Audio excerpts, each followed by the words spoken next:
تو جہان والیا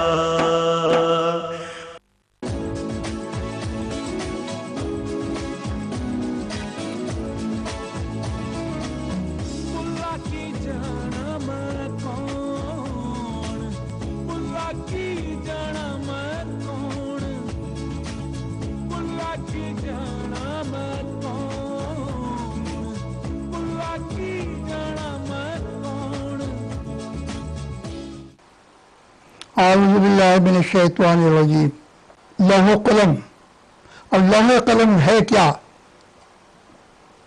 ڈاکٹر علامہ اقبال فرماتے ہیں کہ محمد سے وفا تو نے تو ہم تیرے ہیں، یہ جہاں چیز ہے کیا، سب لوح و قلم تیرے ہیں۔ اور میری فکر نے کہا کہ تو حضرت امیر خسرو کا شعر بیان کر دے، وہ تیری خواہشات کا اظہار کرتی ہے۔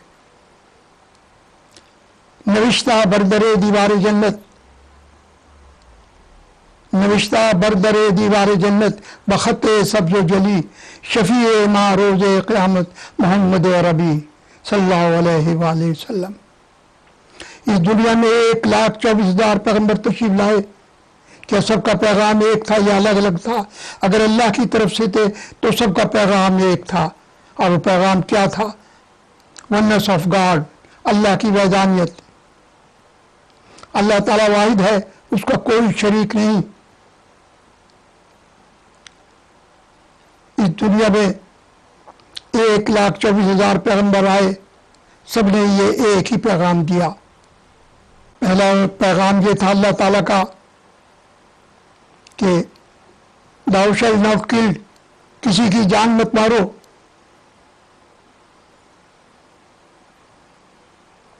خواہ کلر بھی ہو اس کو بھی معاف کر دو یا معاوضہ لے کر چھوڑ دو اللہ کی خوشنودی کے لیے۔ دوسرا پیغام یہ تھا forgiveness، معاف کر دو، اور یہ دروازہ کسی بھی حالت میں بند مت کرو،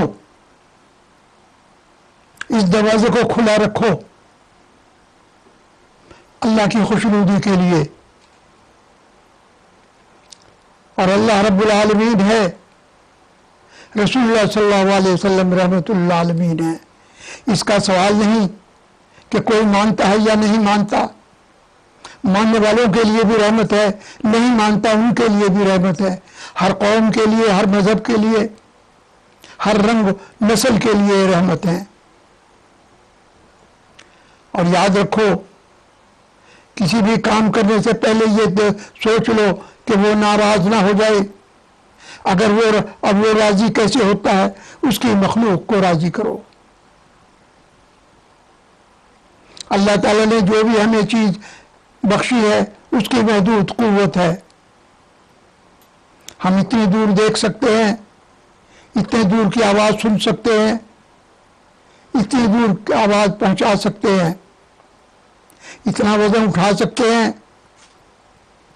اگر ہم اس کو بڑھانا چاہیں تو جو ہمیں اللہ تعالیٰ نے سر پر ہمارے کمپیوٹر دیا ہے، اس کو استعمال کریں۔ کوئی اس کمپیوٹر کو لایا، کھولا اور بند کا بند لے کر چلا گیا، جس نے یہ کھولا ہے وہ چاند پر اتر گئے۔ تو اس محدود قوت کو بڑھانے کے لیے لاؤڈ اسپیکر بنا لیے، دور سے دور آواز جا سکتی، ٹرانسمیٹر بنا لیے، دور تک آواز پہنچا سکتے ہیں۔ اس کے علاوہ کرین بنا لی، بڑے سے بڑا وزن اٹھا سکتے ہیں۔ کار بنائی، راکٹ بنائے، میزائل بنائے، چاند پر اتر گئے۔ یہ اس قوت کو بڑھا سکتے ہیں۔ پھر بھی لامحدود قوتوں کے مالک نہیں ہو سکتے۔ لامحدود قوتوں کا مالک صرف اللہ تعالیٰ ہی ہے۔ دیکھو، ہم یہ سوچ سکتے ہیں کہ چلو سارے پاکستانی نماز پڑھنے کے لیے جمعے میں جائیں مسجد میں، لیکن جا نہیں سکتے۔ نہ مسجد میں جگہ ہوگی، نہ روڈوں پر جگہ ہوگی۔ صرف اتنے آدمی سوچیں گے جن کے لیے جگہ کا انتظام ہے۔ پھر ہم یہ سوچ سکتے ہیں کہ چلو عید کرنے کے لیے پاکستان جائیں۔ سارے آدمی اگر سوچ سکتے ہیں مگر جا نہیں سکتے، نہ ٹکٹ ہوں گے، نہ ہوائی جہازوں میں جگہ ہوگی، نہ روڈوں پر جگہ ہوگی۔ ہماری سوچ اللہ کے حکم کے تابع میں ہے، یہ سوچ اس کی مشیت سے ہے۔ کسی نے حضرت علی علیہ السلام سے پوچھا حضور آپ نے اللہ کو کیسے پہچانا؟ آپ نے فرمایا اپنے ارادوں کی ناکامی سے۔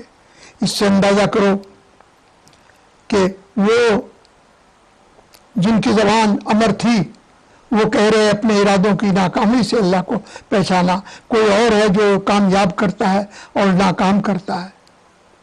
اس کا یقین کر لو، اگر اس کا یقین ہو جائے تو یہ دنیا جنت ہو جائے گی۔ اور غور کریں کہ دنیا کے اندر مشکلات ہے اور مشکلات کا حل مذہب میں نہیں ہے۔ کوئی یہ کہے مشکلات کا حل مذہب میں نہیں تو لامذہب میں ہوگا، تو لامذہب بھی رشیا جیسے تھے اور پھر بھی مشکلات تھی۔ پھر سوچیں کہ جی تدبیر میں مشکلات کا حل ہوگا تو یورپ سے زیادہ کون تدبیر کر سکتا ہے؟ پھر بھی مشکلات تھی اور مشکلات ہے۔ اور اللہ تعالیٰ فرماتے ہیں قرآن مجید میں سبحان الذی خلق الازواج، وہ پاک ذات ہے جس نے پیدا کیا جوڑا جوڑا کلھا مما تنبت الارض، اور جو کچھ کے ارض پر ہے، ومما لا یعلمون، جس کا تمہیں علم نہیں اس کا جوڑا بھی پیدا کیا۔ تو پھر واحد اسی کی ذات ہے اور کوئی چیز واحد نہیں۔ تو پھر اس کا مطلب ہے کہ کوئی حل ہے، وہ حل کیا ہے؟ اللہ تعالیٰ نے قرآن مجید فرقان حمید رسول اللہ صلی اللہ علیہ وسلم پر نازل کیا۔ اس کا نام فرقان تھا۔ یہ فرق بتلاتی ہے خیر اور شر میں، روشنی اور اندھیرے میں، اور اس کے اندر ہی سب کچھ حل ہے۔ اس حل کو تلاش کرنے کے لیے اس کو غور کرے، اس کو پڑھے، پھر اس میں سے حل نکلے گا۔ مشکلات کیسی ہے یہ دیکھیں۔ سب سے پہلے میں اسماء اللہ کے بارے میں کچھ بتاتا ہوں کہ اگر کوئی مشکل ہو، مصیبت ہو تو ہم بے یار و مددگار نہیں، ہمارے پاس یہ کتاب ہے ہدایت کے لیے، اور اس کے یہ پاسبل نہیں کہ کتاب والے کو الگ کر دیا جائے اور کتاب کو رکھا جائے۔ کتاب سے کچھ بھی حاصل نہیں ہو سکے گا۔ سب سے پہلے قرآن مجید میں اللہ تعالیٰ فرماتے ہیں بسم اللہ کا، اگر کوئی مشکل ہو تو بسم اللہ کا وظیفہ کیا جائے۔ بسم اللہ کے اللہ، بسم اللہ خود اسم اعظم ہے، اس کے 12,000 اس کی تعداد ہے، سب سے کم 786 ہے۔ لیکن اگر وظیفہ کرنا چاہیں اور کوئی مشکل ہو تو سب سے پہلا کام یہ کریں کہ 2 رکعت نماز غسل ادا کریں، اور 2 رکعت نماز استغفار کی پڑھیں، اور 2 رکعت نماز حاجت کی پڑھیں، پھر شروع کریں، پھر یہ کام کرے گا۔ 12,000 اس کی تعداد ہے۔ اگر شروع میں 12,000 نہ کر سکے تو شروع 786 سے کریں، لیکن اگر 786 سے بسم اللہ کرنا ہے وظیفہ تو پھر ہر نماز کے ساتھ 786 مرتبہ کرنا پڑے گا، اور پورے 12 دن اسی طرح کرنا پڑے گا۔ 12 دن کے بعد پھر چاہے 12,001 نشست میں کریں جس میں 4 گھنٹے لگتے ہیں، اسی وقت سامنے فیصلے ہو جاتے ہیں۔ لیکن اگر اتنا نہ کر سکے تو 3,000 صبح، 3,000 شام، 6,000 روز، تو 24 دن میں ایک وظیفہ مکمل ہو جائے گا۔ اور کیسی ہی بڑی حاجت کیوں نہ ہو اللہ تعالیٰ اس کو حل کر دے گا۔ اگر صرف یہ چاہیں کہ بھائی ہم صرف اللہ کی خوشنودی کے لیے کر رہے ہیں تو سب سے پہلے اللہ تعالیٰ کا ذکر کریں۔ اللہ کے 66 عدد ہیں، جیسے بسم اللہ کے 786 66 عدد ہیں، اور اس کو 66 مرتبہ سے شروع کیا جائے۔